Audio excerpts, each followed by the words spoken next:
I love this guy. He's back. Okay, autumn, it is a time to shed the old and do some soul searching, and this might mean evaluating some of our relationships. Today, my fellow doctor of love, Chesley McNeil, is back. He's going to help us do just that. And Chesley, it has been a minute. It has been a minute. It's been a minute. But I good missed to be you. back. Yeah, I missed you too. Come on now. We've got hearts breaking all over the city, and we've got to get to our first one. This is a good one. I peeked. Oh boy, the little things are starting to annoy me. I've been married to my husband for just over a year now. We lived together for 3 years before we got married. I'm starting to notice little things that he does that drive me crazy. Like not hearing me when I talk, how late he stays at work, the noises he makes when he chews, the fact that he's always on his phone, help. Now I love my husband, but how do you tell someone never to chew around you? Sincerely, annoyed Andrea. After 4 years? Right, you both said that at the same time. Mandy is listening offside, and she's like, yeah, 4 years, you knew this. Well, maybe not. Maybe not, because it takes time.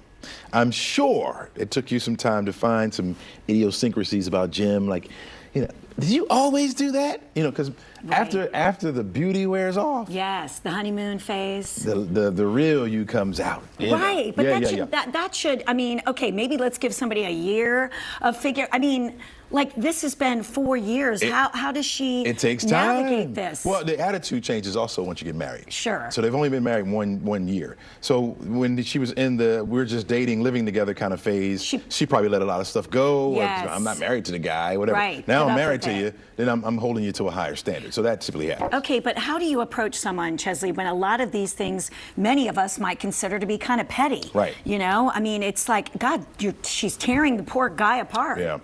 You know what I always say? What? The truth. I know. You got to do the truth. If he loves her, he'll be willing to at least adjust some of the things. Some things you can't control. Right. How I chew, no. I mean, I may just, you know, take a... Chew with your mouth closed. One of our producers, that's his pet peeve too, Sean. It's true. Did Sean write this? No.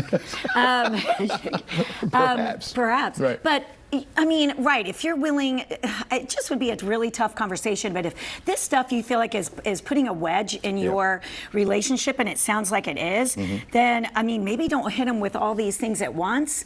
Just say, look, I don't know what it is, but I'm just feeling a little annoyed. Maybe start with, I feel like you're always on your phone and you're prioritizing work too much, because those were two big ones. Right. Let's make time for each other and then ease into the other You got to tell him, because if you don't, it'll linger and get bigger as it goes. Yes. Yeah, all right. Yes. You got to communicate. That's what we always say. Yeah. All right. Next, we got to get to this one. Okay. Maybe I'm just meant to be alone. What? No. Hold on. That was another one. I don't know if we'll get to that one. Oh, my girlfriend told me that liking women's pictures on Instagram is basically cheating. Now, I disagree. But hey, you choose your battles.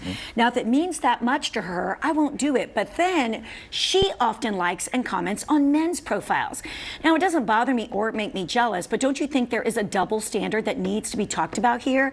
How do I bring this up without sounding jealous? Sincerely confused, Colin. Colin should be out. That's a really small thing. Wait, out? What do you mean? I mean, I don't know. If you have a problem with me liking pictures on Instagram, what else will there be? No, but she made a point to say that she doesn't like it when Colin likes girls' pictures, and she considers that cheating. So why is it okay for her to do it? The old double standard. Right. Right. And if that's one, which is a small one, I'm sure there's more mountains behind it. I'm sure. He probably can't even look at a female or even comment to a young lady in a movie. Right, that, oh, she looks pretty or something. Oh, right. and then it's on and popping. It's on and popping at home. That's a setup for a lot of arguments. Yeah. That's tread lightly, my friend. Tread lightly. Okay, but how do you answer that specific question? How does he approach her with it and not sound like a jealous, crazy person? He's not going to. I mean, he's going to sound like a crazy, jealous person. Because she set this up. Right. It's a double standard. You got to hit it. You got to hit it. It's a double standard. You don't have any double standards, do you? No, and actually he can, I mean, it's all about trust.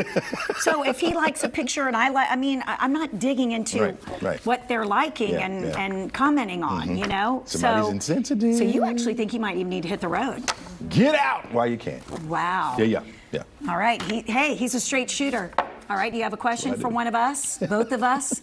our combined 28 years of marriage, mostly Chesley. All right, scan the QR code that you see right there. It's going to pop up on the right corner of your screen. That's right. Submit a love dilemma, and we're going to do our best to solve it. And of course, we'll keep it anonymous.